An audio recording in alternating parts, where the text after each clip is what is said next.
السلام علیکم ورحمۃ اللہ وبرکاتہ۔ امید ہے آپ سبھی حضرات خیر و عافیت سے ہوں گے۔ معزز ناظرین،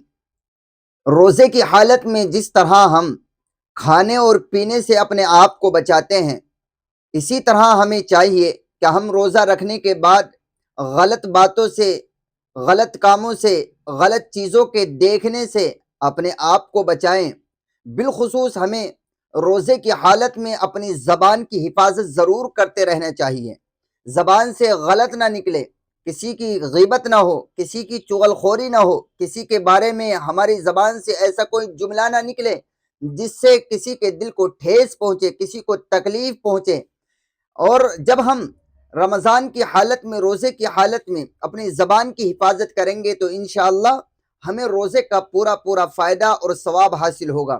ناظرین، روزے کی حالت میں جو لوگ زبان کی حفاظت نہیں کرتے اور غیبت کرتے رہتے ہیں، چغل خوریاں کرتے رہتے ہیں، ایسے لوگوں کے لیے حدیث کے اندر جو واقعہ جناب رسول اللہ صلی اللہ علیہ وسلم کی پیاری حدیث میں بیان کیا گیا ہے، اسے ذرا سن لینا چاہیے اور اس سے کچھ عبرت حاصل کرنی چاہیے۔ حضرت نبی کریم صلی اللہ علیہ وسلم کے آزاد کردہ غلام ہیں حضرت عبید رضی اللہ تعالی عنہ، یہ بیان فرماتے ہیں کہ ایک مرتبہ میں نے جناب رسول اللہ صلی اللہ علیہ وسلم سے جا کر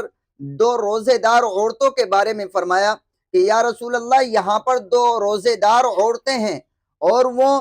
پیاس کی حالت کی وجہ سے، پیاس کی شدت کی وجہ سے بالکل مرنے کے قریب ہیں۔ تو اللہ کے نبی صلی اللہ علیہ وسلم نے جب یہ بات سنی تو اعراض فرمایا، یعنی اپنے آزاد کردہ غلام حضرت عبید کی اس بات پر کوئی توجہ نہ دی۔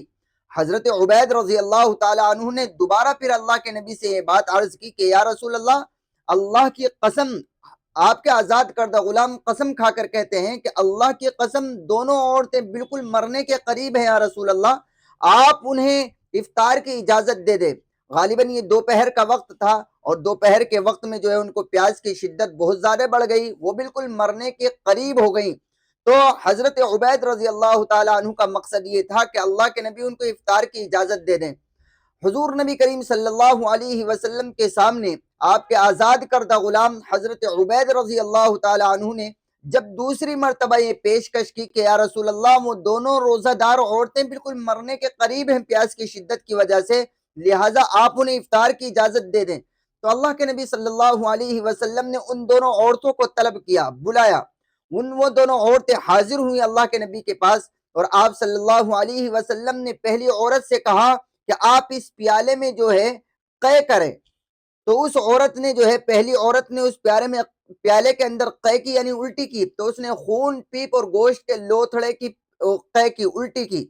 پھر حضور نبی کریم صلی اللہ علیہ وسلم نے دوسری عورت سے کہا کہ آپ بھی اس پیالے میں قے کریں، تو دوسری عورت نے جو ہے اس نے بھی خون پیپ اور گوشت کے ٹکڑوں کی، لوتھڑوں کی جو ہے قے کی۔ اس کے بعد اللہ کے نبی صلی اللہ علیہ وسلم نے فرمایا کہ ان دونوں عورتوں نے